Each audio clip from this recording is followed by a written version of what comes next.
Couleurs, motifs, formes du préau, ce sont leurs idées. Des idées germées dans la tête de ces enfants. Ici à Rouillac, l'art s'invite partout, y compris dans la cour du collège. À quelques kilomètres de là, en plein travail de récupération de boîtes palettes, des élèves de CM2 apportent une dernière touche au mobilier de leur futur établissement.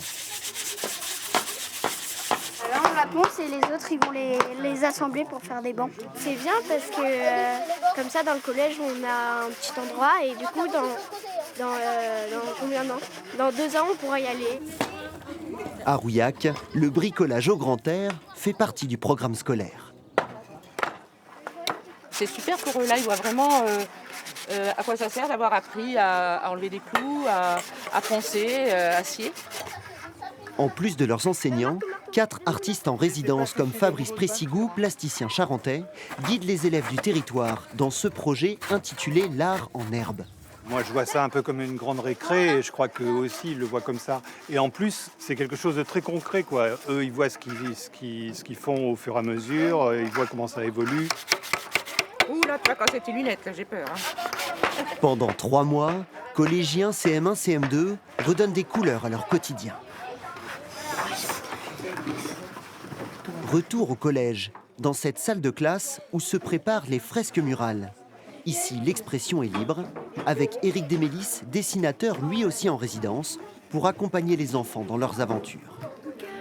Plus on dessine, plus on trouve un style, on crée son univers. Donc il s'agit de ne pas leur donner trop de consignes, mais de leur dire de dessiner ce qu'ils ont envie de dessiner. Vu que c'est très grand, on a plein de place, il y a toujours un petit peu de blanc.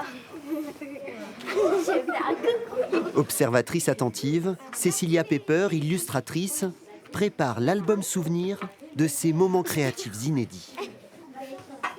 Moi j'adore dessiner vite, du coup je m'adapte à la situation et je vais croquer des détails, je vais composer avec tout ce mouvement. Des œuvres sur les murs, mais aussi sur le sol, avec cette fresque géante de 1500 mètres carrés, réalisée avec de la peinture extérieure capable de résister au passage de plusieurs générations d'élèves. Ici, l'art se niche partout, avec les félicitations de Madame la directrice. L'idée, c'était de montrer aussi qu'un mur, ça peut être souple et que quand on est face à ce mur-là, on peut toujours trouver le moyen de passer derrière, puisqu'on s'exprime.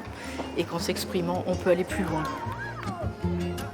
Prouesse artistique, ce projet est aussi le signe que près de 600 élèves sont capables, ensemble, de faire quelque chose de beau.